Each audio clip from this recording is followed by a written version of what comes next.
Assalamualaikum rahmatullahi wa barakatuh guys. It is Nafeesa Fiaz here and you are watching the psych exam series. If you are looking forward to take any psychological exam, then welcome. This is the right place for you. This is the next video of our ongoing series in which we are discussing the past papers of psychology. In this particular video, we will be discussing the psychology paper number 2 of the year 2001. As you guys can see here, we have 20 MCQs and we will discuss 10 of them in today's video. So without wasting further time, let's get to it. Our first question states that the combination of responses or ideas in a novel way is called, क्या कहते हैं हम इसको, creativity कहते हैं, ठीक है. So now you guys know that creativity क्या चीज़ होती है. It's nothing more than combining the ideas, existing ideas in a novel way. The next question states that group intelligence testing is better than individual testing. Either this statement is true or false. So group testing के फ़ायदे होते हैं, no doubt. It's time efficient, cost effective, easier to score. But at the same time अगर आप देखें तो इसका जो रिज़ल्ट होता है वो इंडिविजुअल टेस्टिंग की निस्बत कम एक्यूरेट होता है, राइट. सो इस स्टेटमेंट की बेस पे हम ये कह सकते हैं कि ग्रुप टेस्टिंग इंडिविजुअल टेस्टिंग से बेहतर नहीं होती है. अगला क्वेश्चन हमारे पास आ जाता है, birth typically occur after.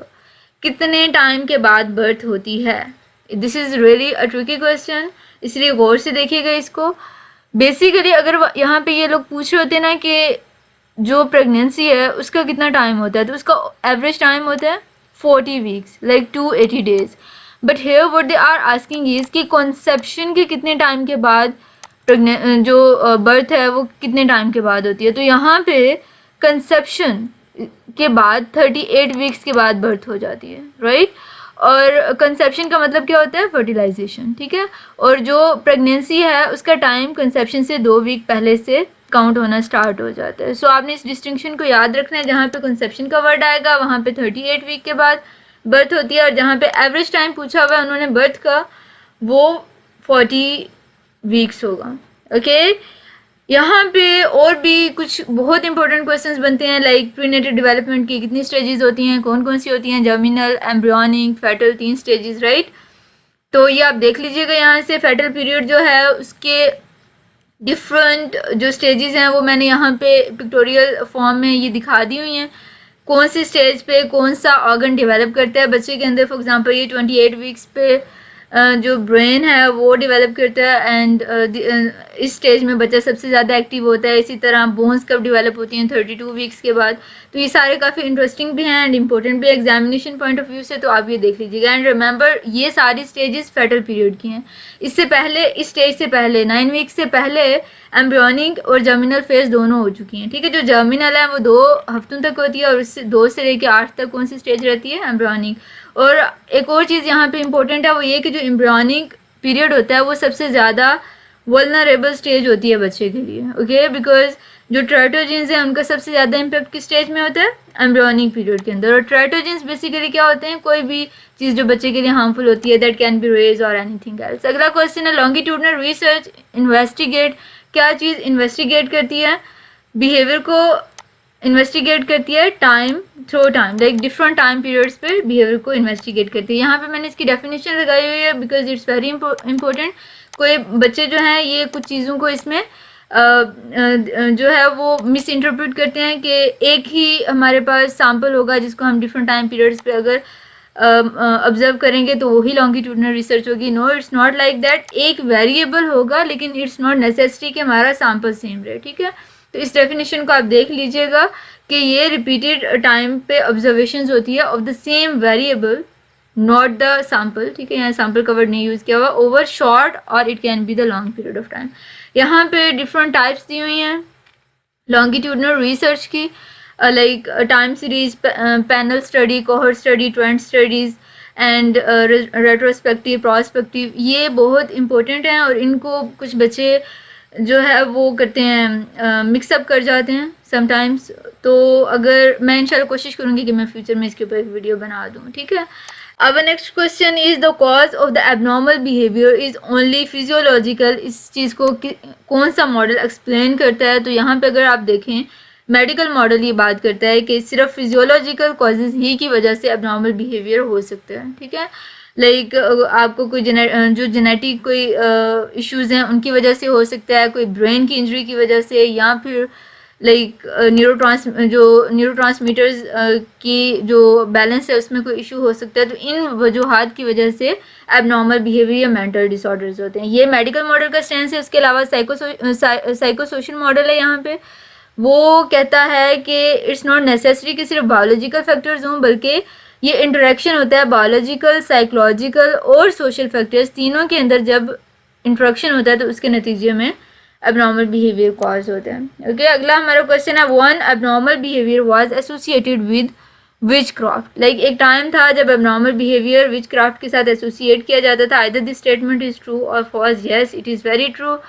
Pre historic times में हज़रत ईसा के आने से पहले जो है उसका सारा जो टाइम पीरियड है उसमें यही बात समझी जाती थी कि जो भी मेंटल डिसऑर्डर है उसके पीछे वजह क्या है कि इवल स्पिरिट्स ने ऑक्यूपाई किया हुआ है, या डैमन्स हैं, या चुड़ैलें वगैरह हैं वो चिमटी हुई हैं, तो उसकी वजह से एबनॉर्मल बिहेवियर कॉज हो रहा होता है। लेकिन उसके बाद जब हज़रत ईसा के आने से 500 साल पहले हिपोक्रेट्स आया तो उसने आके कहा कि नहीं, एरिस्टोटल एंड और कुछ सिसेरो ये सारे लोग आए तो इन्होंने आके कहा कि नहीं, कुछ फिजियोलॉजिकल कॉजेज होती हैं। तो ये हिस्ट्री से रिलेटेड क्वेश्चन है। हिस्ट्री से रिलेटेड कुछ और क्वेश्चन यहाँ पे इंपॉर्टेंट बनते हैं कि मैस मैडनेस क्या होती है, लाइकेंथ्रोपी और टेरेंटिज्म क्या होती है। ये क्वेश्चन इंपॉर्टेंट है, ये आ सकते हैं पेपर में।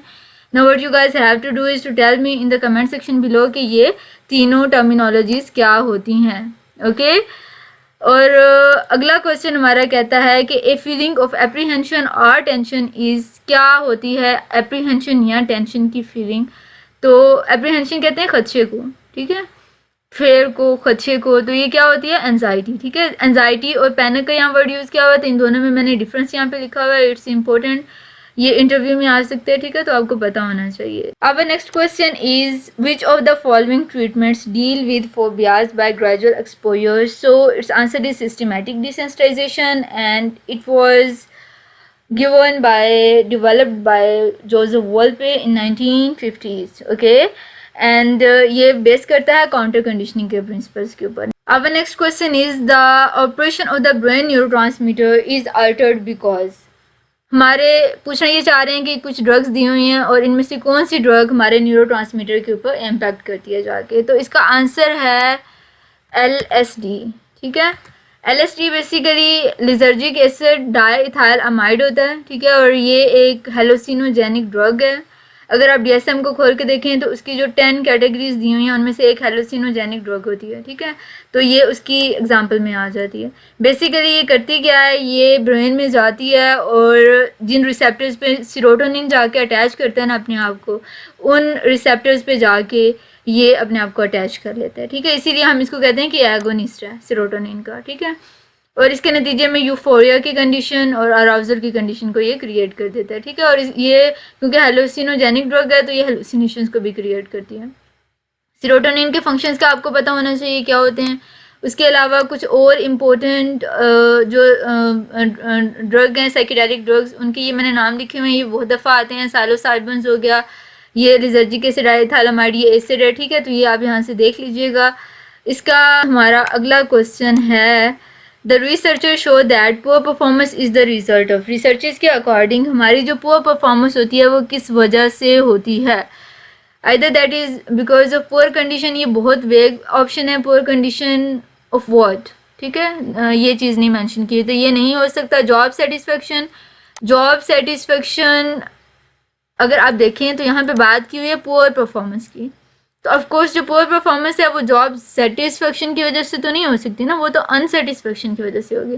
तो इसका आंसर यहाँ पे होगा नन ऑफ अबव।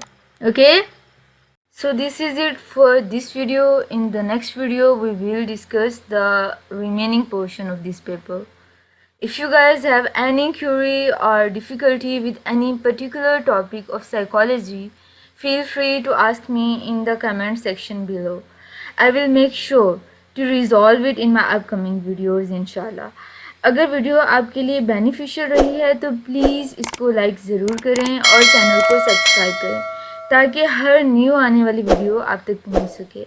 अपना बहुत ख्याल रखिएगा, मिलते हैं अगली वीडियो में, तब तक के लिए अल्लाह हाफिज़।